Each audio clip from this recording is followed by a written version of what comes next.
बिस्मिल्लाहिर्रहमानिर्रहीम। अस्सलाम वालेकुम स्टूडेंट्स, मैं हूं हसान फरीद, आपका फिजिक्स टीचर। स्टूडेंट्स, आज का हमारा आर्टिकल है गाजेस लॉ। ये गाजेस लॉ ना सिर्फ बहुत इंपॉर्टेंट बल्कि बहुत फंडामेंटल लॉ है इलेक्ट्रोस्टैटिक्स का। इस पूरे चैप्टर में जब भी हम इलेक्ट्रोस्टैटिक्स पढ़ेंगे कहीं पर भी, तो आप देखेंगे कि गाजेस लॉ जो है वो लाजमी इस्तेमाल होगा। इस वजह से इस आर्टिकल को समझना बहुत इंपॉर्टेंट है। और हम ये भी देखेंगे कि लास्ट आर्टिकल से इस आर्टिकल का रिलेशन क्या है। तो स्टूडेंट, स्टार्ट करते हैं आज का लेक्चर।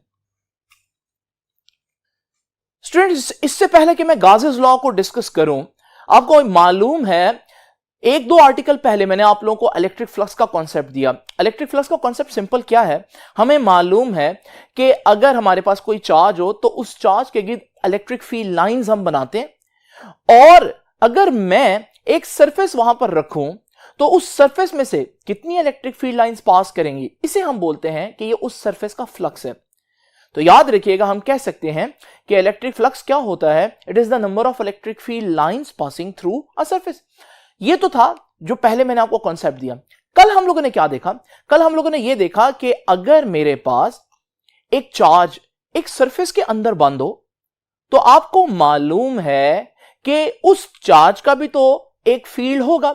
उसकी फील्ड लाइंस अगर मैं यहां पर शो करूं तो वो फील्ड लाइन इस पूरी सरफेस में से क्रॉस कर रही है। अगर मैं ये देखना चाहूं कि इस पूरी क्लोज सरफेस में से कितनी फील्ड लाइंस पास करेंगी, ये भी तो फ्लक्स ही है ना, क्योंकि मैं फील्ड लाइंस को देख रहा हूं कि कितनी फील्ड लाइंस पास करेंगी। लेकिन बस फर्क ये है, अब ये एक क्लोज सरफेस है।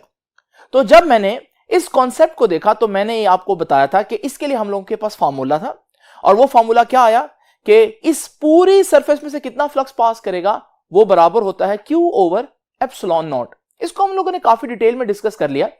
आप लोग देख रहे हैं जो सरफेस मैंने आप लोगों के सामने बनाई है वो एक सफेयर है। लेकिन फिर मैंने आप लोगों को लास्ट आर्टिकल में एंड पर यह भी बता दिया था कि अगर ये सफेयर ना भी हो तो आप इस शेप को अगर कोई और शेप में कन्वर्ट कर दें, फिर भी आप देखेंगे उतनी ही लाइंस पास कर रही हैं। तो जब तक आप अंदर मौजूद मीडियम को नहीं छेड़ते तो फिर आप जो मर्जी शेप ले लें, बस उस शेप का 3D शेप होना और क्लोज शेप होना जरूरी है। तो जो मर्जी शेप ले लें, आप देखेंगे कि same number of field lines will pass through all kind of shapes. जो मर्जी सरफेस ले लें, इसका मतलब किसी क्लोज सरफेस में से कितने फील्ड लाइन पास करेगी, कितना फ्लक्स होगा, यह सिर्फ इस बात पर डिपेंड करता है कि अंदर चार्ज कैसा है और मीडियम कैसा है। यह ज्योमेट्री पर, उसकी शेप पर डिपेंड नहीं करता। यह तो वो बात थी जो मैंने आपको लास्ट टाइम बताई। आज का आर्टिकल क्या है स्टूडेंट्स, आज का आर्टिकल भी यही है, एग्जैक्ट यही चीज हम पढ़ेंगे।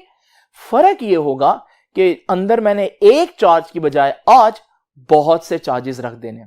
तो बस ये फर्क होगा।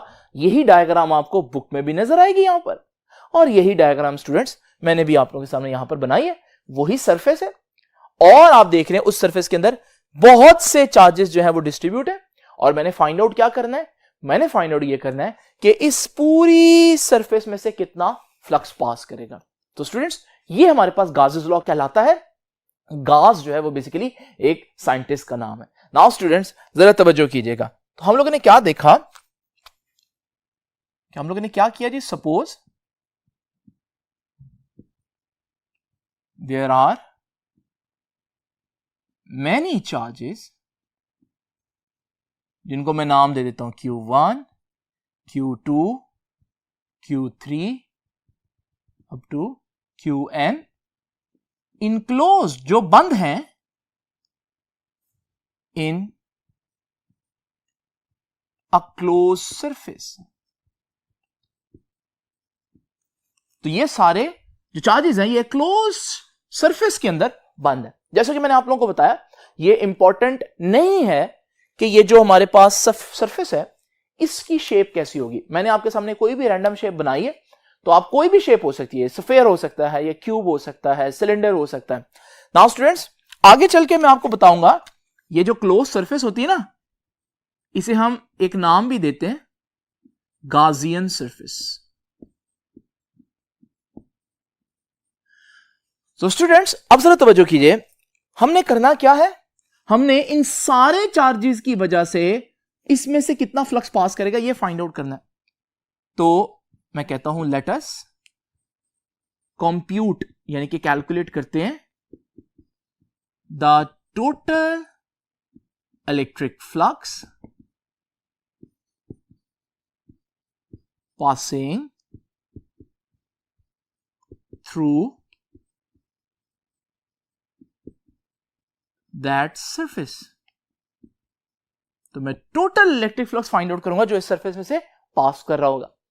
नाउ स्टूडेंट्स, ये कैसे करेंगे? मैं आपको एक लॉजिकल एक्सप्लेनेशन देता हूं। पहले जरा इमेजिन करें, मैंने अभी आपको जो डायग्राम दिखाई है, इस डायग्राम में आप देख रहे हैं बहुत से चार्जेस हैं। चले मैं काम को आसान करने के लिए, ताकि आप समझ सकें, सिर्फ 2 चार्जेस लेता हूं, इन्हीं पर डिस्कशन करते हैं और फिर सारे कॉन्सेप्ट को अप्लाई कर देंगे बहुत से चार्जेस पर। जरा इमेजिन करें, मेरे पास इन 2 में से एक चार्ज को थोड़ी देर के लिए मैं भूल जाता हूं। इस चार्ज को देखें स्टूडेंट्स, इस चार्ज के गिर्द अगर आप देखें तो इलेक्ट्रिक फील्ड लाइंस आपको नजर आ रही होंगी। ये जो इलेक्ट्रिक फील्ड लाइंस है, सपोज करें इनकी तादाद है, एक बात करूं 50। अब ये जो इलेक्ट्रिक फील्ड लाइंस आप लोग देख रहे हैं, क्योंकि चार्ज के गिर्द इलेक्ट्रिक फील्ड लाइंस 50 हैं, तो आपकी जो सरफेस है उसमें से भी 50 इलेक्ट्रिक फील्ड लाइंस आपको पास होती दिखाई दे रही हैं।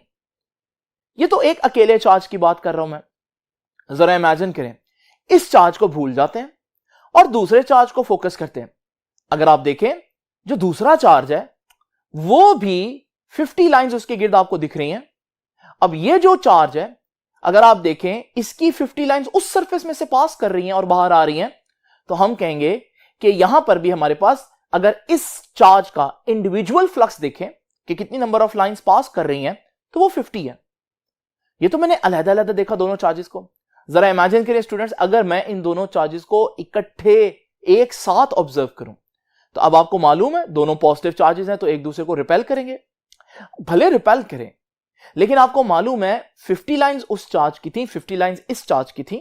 भले अब वो लाइंस उस तरह से स्ट्रेट नहीं है, लेकिन आप ये देखें कि आपकी क्लोज सरफेस में से अब मिलाकर टोटल 50 उसकी लाइंस पास कर रही हैं और 50 इसकी लाइंस पास कर रही हैं, तो टोटल अब कितनी लाइंस पास कर रही हैं? 100। यानी कि अब सरफेस के कितना फ्लक्स होगा, तो आप कहेंगे कि दोनों का जो इंडिविजुअल अलग-अलग फ्लक्स था वो ऐड कर दे। 50 फ्लक्स उसका था, 50 इसका था, तो अब सरफेस में से 100 फ्लक्स पास करेगा। यानी कि अगर एक सरफेस के अंदर बहुत से चार्जेस हो, तो फिर आपने उसमें से फ्लक्स कैसे फाइंड आउट करेंगे? आप सारे चार्जेस का इंडिविजुअल फ्लक्स जो होता है उसको ऐड कर दें, तो वही उस सरफेस का टोटल फ्लक्स होगा। यहां मैंने 2 चार्जेस की बात की, तो अगर 3, 4, 5 जितने मर्जी चार्जेस हो, यही रूल हम उन पर भी अप्लाई करेंगे। तो इसका मतलब मैं कह सकता हूं कि जितने मर्जी चार्जेस आप ले लें, जैसे कि मैंने यहां इस डायग्राम में बहुत से चार्जेस लिए, तो इस पूरी सरफेस में से कितना फ्लक्स पास करेगा, ये कैसे फाइंड आउट कर सकते हैं? हम सारे चार्जेस का जो इंडिविजुअल फ्लक्स है वो ऐड करेंगे और वही होगा टोटल फ्लक्स जो सरफेस में से पास करेगा। इतना सिंपल सा कॉन्सेप्ट है स्टूडेंट्स, तो जरा तवज्जो कीजिएगा। अब हम क्या करेंगे, यहां पर मैं लिख देता हूं ये बात, that total flux passing through, total flux passing through Gaussian surface, जैसे कि मैंने नाम दिया इस सरफेस को हम गाजियन सरफेस कहेंगे। Total flux passing through Gaussian surface किसके बराबर होगा? कैन बी कैलकुलेटेड, कैलकुलेट किया जा सकता है कैसे? बाय एडिंग, अगर हम ऐड कर दें द इंडिविजुअल फ्लक्स, जो अलग-अलग फ्लक्स था of each charge, her charge का। यह है हमारा सिंपल सा कॉन्सेप्ट। तो आई होप कि आपको समझ में आएगा। तो अब मैं इसको किस तरह से लिखूंगा कि फ्लक्स जो टोटल आप लोगों ने फाइंड आउट करना है पूरी सरफेस में से किसके बराबर होगा? पहले चार्ज का फ्लक्स कितना है, प्लस अगर सिर्फ दूसरे चार्ज का देखें उसका फ्लक्स कितना होगा, प्लस तीसरे चार्ज को देखें तो उसका फ्लक्स कितना होगा, और फिर मैं ऐड करते करते आखिरी चार्ज, nth चार्ज जो भी होगा उसका फ्लक्स देखूं। नाउ स्टूडेंट्स, ये बात आप लोग जानते हैं कि किसी एक चार्ज का फ्लक्स कितना होता है क्लोज सरफेस में से। ये तो मैंने आपको कल जो है वो बताया, कैलकुलेट करके दिखाया, डिराइव करके दिखाया। वो था Q/ε0। तो अगर हमारे पास ये पहला चार्ज का फ्लक्स है तो पहला चार्ज आ जाएगा उसका magnitude over epsilon not.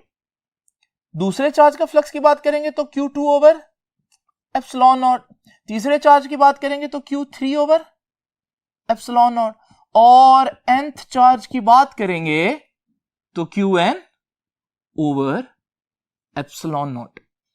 Now students आप देख रहे हैं क्या कॉमन आ रहा है, एप्सिलॉन नॉट नहीं, एप्सिलॉन नॉट ना कहिए क्योंकि एप्सिलॉन नॉट नीचे डिनोमिनेटर में है, तो आप कहें 1 ओवर एप्सिलॉन नॉट कॉमन आ रहा है, तो हम कहेंगे कि total flux is equal to 1 over epsilon naught. अंदर बाहर आ गया 1 ओवर एप्सिलॉन नॉट, अंदर क्या रह गया, पहली टर्म में से Q1 रह जाएगा, दूसरी टर्म में से Q2 रह जाएगा, Q3 रह जाएगा, अप टू Qn। और फिर स्टूडेंट्स अगर आप गौर से देखें यहां पर हमारे पास जो ब्रैकेट है, ब्रैकेट के अंदर सारे चार्जेस का सम है, तो ये तो क्या बन जाएगा, वो टोटल चार्ज जो उस सरफेस के अंदर मौजूद है। तो मैं इसको यूं लिख सकता हूं कि total flux is equal to 1 over epsilon 0 times, और ब्रैकेट में क्या लिखूंगा, टोटल चार्ज इनक्लोज्ड। और आपको मालूम है कि मैं इसको 1 ओवर एप्सिलॉन नॉट को एज इट इज, और टोटल चार्ज इनक्लोज्ड को मैं कैपिटल Q कह देता हूं।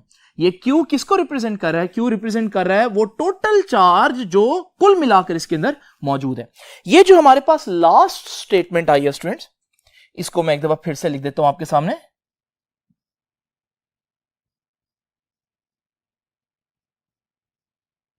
ये है गाजेस लॉ की स्टेटमेंट। अगर आप गौर से देखें तो हमारे पास यहां पर टोटल फ्लक्स किसके बराबर आ रहा है, 1 over epsilon 0 multiply by charge नहीं कहना, टोटल चार्ज इनक्लोज्ड कहना है। तो यहां से मैं गाजेस लॉ की स्टेटमेंट आपके सामने लिख देता हूं।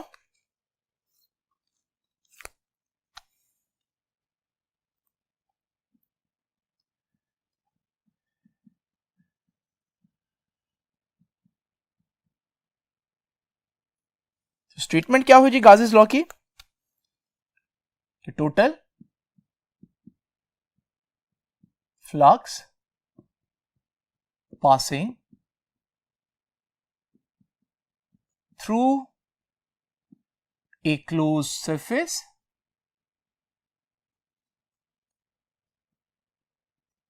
किसके बराबर होगा, is equal to 1 over epsilon 0 times का मतलब मल्टीप्लाई करना है, 1 over epsilon 0 टाइम्स किसको मल्टीप्लाई करना है, टोटल चार्ज इनक्लोज्ड। ये है हमारे पास, अगर हम देखें टोटल फ्लक्स किसके बराबर आया, 1 over epsilon 0 times total charge enclosed. ये है गाजेस लॉ स्टूडेंट्स।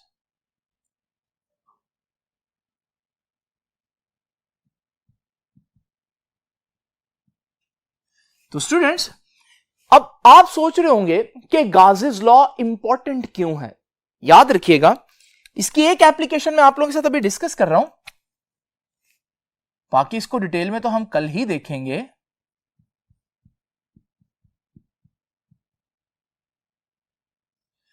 वो एप्लीकेशन ये है कि गाजेस लॉ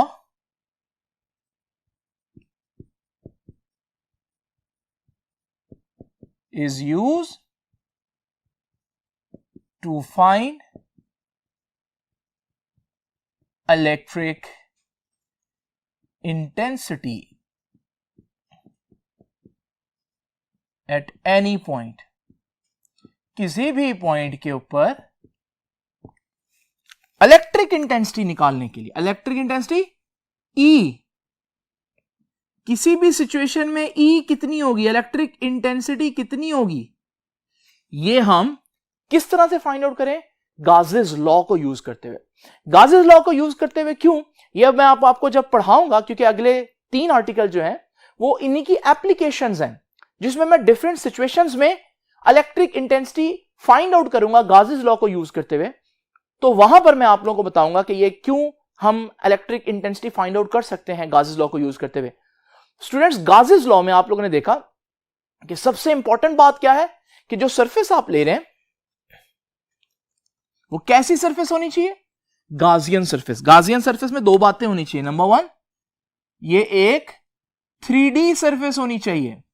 3D सरफेस का मतलब क्या होता है स्टूडेंट्स, जरा इमेजिन करें, मेरे पास ये एक सर्कल है, आप देख रहे हैं ये जो सर्कल है ये एक 2D शेप है, एक फ्लैट शेप है।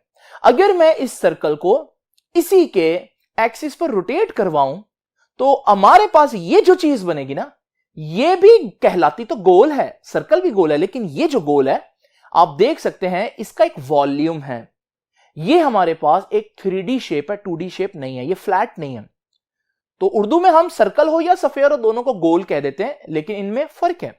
इसी तरह से इमेजिन करें कि मेरे पास ये एक सर्कल है और इसी तरह मैं इस सर्कल को इस डायरेक्शन में आपके सामने बढ़ाऊं तो आप देखेंगे एक नई शेप बनी है। ये शेप जो है इसे मैं कहता हूं सिलेंड्रिकल शेप। और फिर इसी तरह से मेरे पास एक स्क्वायर है और इसी तरह मैं इस स्क्वायर को देखूं तो ये 2D शेप है, ये फ्लैट है, लेकिन अगर मैं इस स्क्वायर को एक डायरेक्शन में मूव करूं तो इससे जो नई शेप बनेगी आप देखेंगे वो एक क्यूब है और क्यूब एक 3D शेप है। तो अगर आप कंपैरिजन करें 2D और 3D शेप्स के दरमियान तो आपको पता चलेगा कि जितनी भी 2D शेप्स हैं उनका एरिया होता है, सिर्फ वॉल्यूम नहीं होता, आप उसमें कुछ भर नहीं सकते। लेकिन जो 3D शेप्स होती हैं वो आप देखेंगे उनका वॉल्यूम भी होता है, जिस चीज का वॉल्यूम आप उसमें कुछ भर सकते हैं, जैसे पानी। फॉर एग्जाम्पल अगर मेरे पास सफेयर है तो आपको मालूम है इस सफेयर के अंदर मैं पानी भर सकता हूं, सर्कल के अंदर नहीं भर सकता। इसी तरह इस सिलेंडर के अंदर भी मैं पानी भर सकता हूं। इसी वजह से जितनी भी शेप्स आप लोग डेली लाइफ में देखते हैं किचन के अंदर जिनमें आपने चीजें रखनी होती है वो 3D होती हैं। जैसे आपका जो ये सिलेंडर है बिल्कुल इसी तरह के जार्स भी आपके पास होंगे, वो भी सिलेंड्रिकल शेप है। इसी तरह से आपका जो घर में घी का कनस्तर होता है वो भी आपके पास एक सिलेंडर ही है। तो स्टूडेंट्स याद रखिएगा, अगर आप गाजेस लॉ को स्टडी करना चाहते हैं तो आपको क्या करना पड़ेगा, आपको चार्ज के गिर्द एक सरफेस जो है वो देखनी पड़ेगी, जो कैसी सरफेस हो, 3D शेप हो। एक पहली चीज, उसको गाजियन सरफेस कहेंगे क्योंकि गाजेस लॉ अप्लाई करने के लिए आप कर रहे हैं। और नंबर 2, ये हमारे पास एक 3D शेप होनी चाहिए, जो पहली बात मैंने आपको बताई है। दूसरी हमारे पास ये बात है कि ये क्लोज शेप होनी चाहिए, क्लोज होनी चाहिए, जैसे ये हर तरफ से क्लोज है। तो स्टूडेंट्स याद रखिएगा गाजियन सरफेस जो है वो बहुत इंपॉर्टेंट कॉन्सेप्ट है और गाजियन सरफेस कोई भी शेप हो सकती है। बच्चे पूछते हैं कि सर फिर हम कौन सी शेप, सिलेंडर भी एक 3D शेप है, हमारे पास क्यूब भी एक 3D शेप है, हमारे पास सफेयर भी एक 3D शेप है, हम कौन सी शेप जो है वो यूज करेंगे?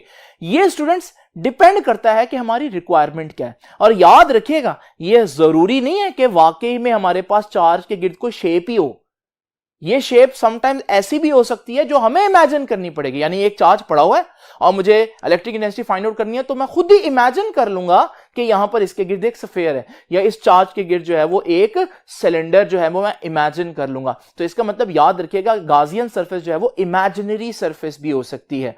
तो स्टूडेंट्स ये था हमारे पास गाजेस लॉ। आई होप कि आपको समझ में आ गया होगा और इंशाल्लाह अब हम इसकी एप्लीकेशन पढ़ेंगे नेक्स्ट 3 आर्टिकल्स में। स्टूडेंट्स अब आपसे इंशाल्लाह मुलाकात होगी नेक्स्ट आर्टिकल में, तब तक के लिए